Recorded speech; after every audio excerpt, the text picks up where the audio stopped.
নমস্কার বন্ধুরা, আর জি কুকিং চ্যানেলে আপনাদের সবাইকে স্বাগত। আজকে নিয়ে হাজির হয়ে গেলাম দেশি তেলাপিয়া মাছের তেল ঝাল রেসিপি নিয়ে। তো চলুন শুরু করা যাক।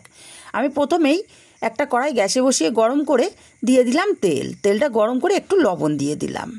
তেলটাকে কড়ার গায়ে ভালোভাবে ছড়িয়ে দেব। আমি আগে থেকে তেলাপিয়া মাছে লবণ হলুদ মাখিয়ে রেখেছিলাম। এখন এক এক করে মাছ তেলের ওপরে দিয়ে দিচ্ছি।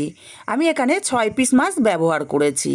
মাছগুলো সব দিয়ে দিয়েছি। মাছগুলো ভাজা হতে থাক, ততক্ষণে মশলা করে নেব।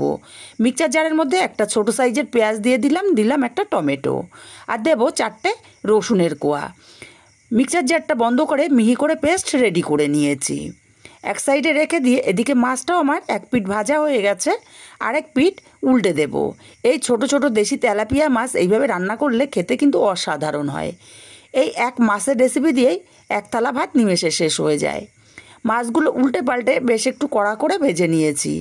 আমরা একটু কড়া মাছ ভাজা পছন্দ করি, তাই কড়া করেই ভেজেছি। মাছগুলো উঠিয়ে নিয়ে এই তেলের মধ্যে অল্প একটু কালো জিরে ফোড়ন দিয়ে দিলাম, আর দিয়ে দিলাম একটা পেঁয়াজ কুচি, মিহি করে কুচিয়ে নিয়েছি পেঁয়াজটা।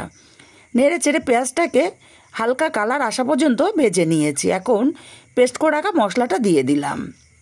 মিক্সচার জার ধুয়ে অল্প একটু জল দিয়ে মশলাটা কষিয়ে নিতে হবে। মশলাটা খুব ভালো করে কষাতে হবে, তবেই কিন্তু তরকারির আসল স্বাদ আসবে।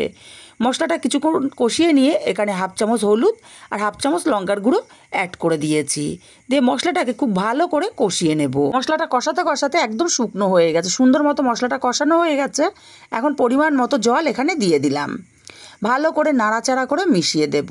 দিয়ে এখানে স্বাদ মতো লবণটাও দিয়ে দেব। লবণটাকে দিয়ে ঝোলটাকে 5 মিনিট ফুটিয়ে নেব। ঝোলটা 5 মিনিট ফুটিয়ে নিয়ে এখানে দিয়ে দিচ্ছি ভেজে রাখা মাছগুলোকে দিয়ে নাড়াচাড়া করে মিশিয়ে দিয়ে আমি মাছগুলোকে আরও মিনিট 3 ফুটিয়ে নেব। 3 মিনিট মাছটাকে ফুটিয়ে নিয়েছি। ঝোলটা অনেকটাই ঘন হয়ে গেছে।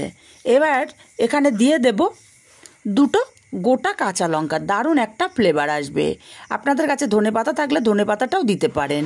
গ্যাসটা অফ করে দিয়ে নামিয়ে নিয়েছি আলাদা পাত্রে। রেসিপিটা কেমন লাগলো কমেন্ট করে জানাতে ভুলবেন না, আর একটা লাইক দিতে ভুলবেন না।